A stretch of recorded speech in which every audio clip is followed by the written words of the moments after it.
함께 기도하시겠습니다.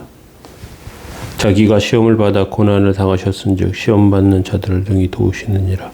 거룩하신 주님, 저희들의 영혼과 삶에 하나님의 거룩하심과 온전하심 허락하시고 짐 세우시는 복되고 거룩한 삶 되게 하옵소서. 오늘도 도우시고 인도하시기 원합니다. 말씀 가운데 함께 하옵소서. 예수님의 이름으로 기도합니다. 아멘. 찬송가 570장 1절 찬송 드리겠습니다.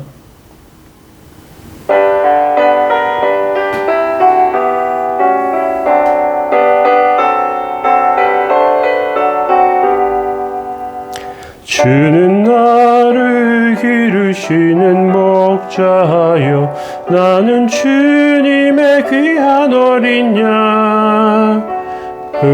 푸르반 맑은 시냇 물가로 나를 인도하여 주신다. 주는 나의 좋은 목자, 나는 그의 어린 양. 저를 따라 꼴을 먹여주시니 내게 부족함 전혀 없어라. 아멘. 시편 38편 4절부터 10절까지 말씀 보시겠습니다. 내 죄악이 내 머리에 넘쳐서 무거운 짐 같으니 내가 감당할 수 없나이다. 내 상처가 썩어 악취가 나오니 내가 우매한 까닭이로소이다. 내가 아프고 심히 구부러졌으며 종일토록 슬픔 중에 다니나이다.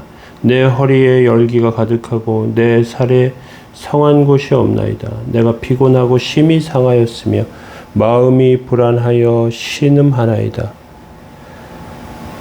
주여, 나의 모든 소원이 주 앞에 있사오며 나의 탄식이 주 앞에 감추이지 아니하였나이다. 내 심장이 뛰고 내 기력이 쇠하여 내 눈의 빛도 나를 떠났나이다.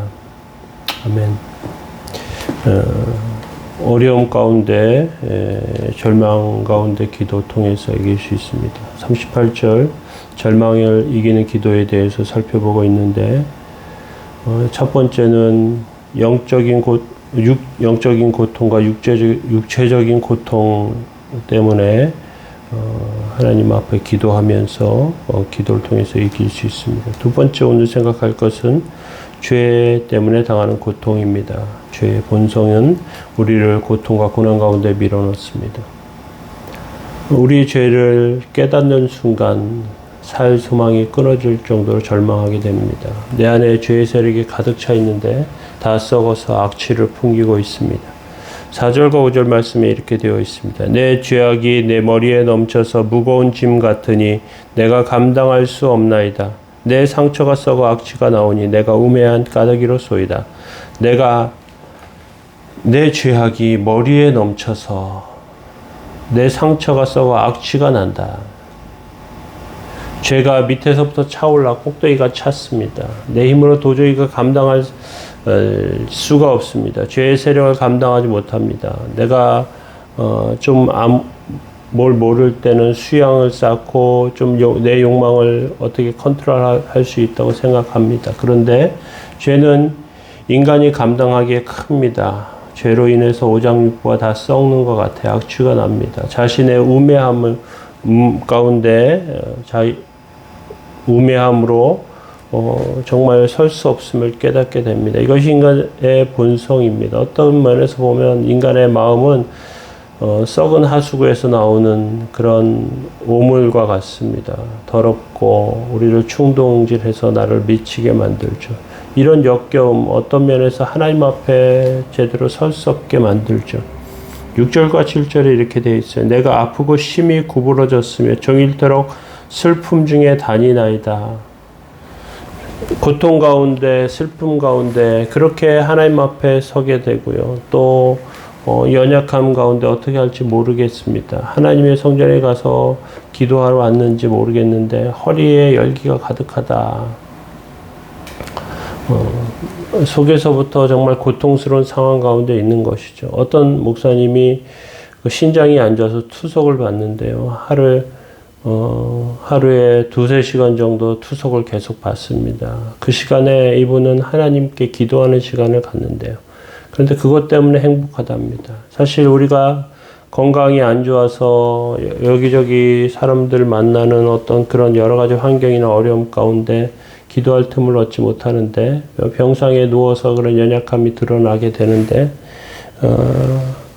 혼자 있게 되면서 되려 기도하게 되고요. 병상에서 또는 어떤 분들은 감옥에서 하나님 만나는 그런 기회를 갖기도 합니다. 하나님께 무엇을 드리는 것이 굉장히 중요합니다.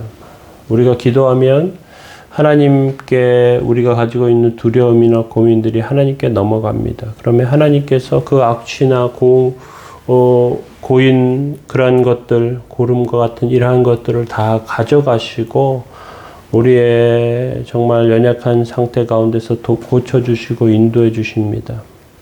8절과 9절에 내가 피곤하고 심히 상하였으며 마음이 불안하여 신음하나이다. 주여 나의 모든 소원이 주 앞에 있사오며 나의 탄식이 주 앞에 감추이지 아니하였나이다. 영혼이 지쳐있는 가운데 새로운 힘을 낼 수가 없어요. 그런데 이런 지쳐있는 상태에 마음도 상하게 되죠.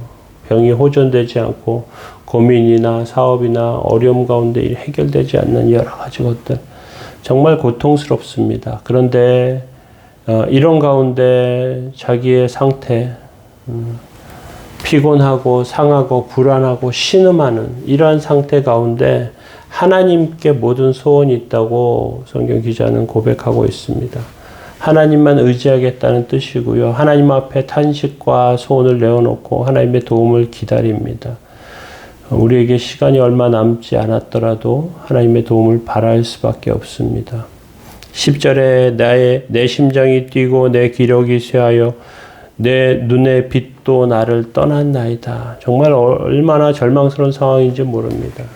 심장이 뛴다는 말은 지금 숨쉬기 힘들고 어렵다는 뜻이에요. 기력이 떨어졌다는 뜻입니다. 의식이 남아있고 정말 남아있지만 탄식하는 가운데 하나님께 낙심하는 가운데도 기도하게 됩니다. 하나님께 드리는 마지막 무전 같아요. 하나님 도와주시기 원합니다. 하나님 붙들어 주시기 원합니다. 그런 간절함이 시편 기자의 그 기록 가운데 계속해서 남아 있습니다. 역부족인 상황 가운데 하나님의 뜻을 다 알지 못하는 우리의 연약함은 어떻게 해야 될지 몰라요. 그러면 마지막 순간에 계속해서 기도의 줄을 놓지 않고 하나님 앞에 설 수밖에 없습니다. 예수님은 우리를 대신해서 모든 고통을 다 받으셨기 때문에 언제든지 하나님의 도움과 은혜를 구하게 됩니다.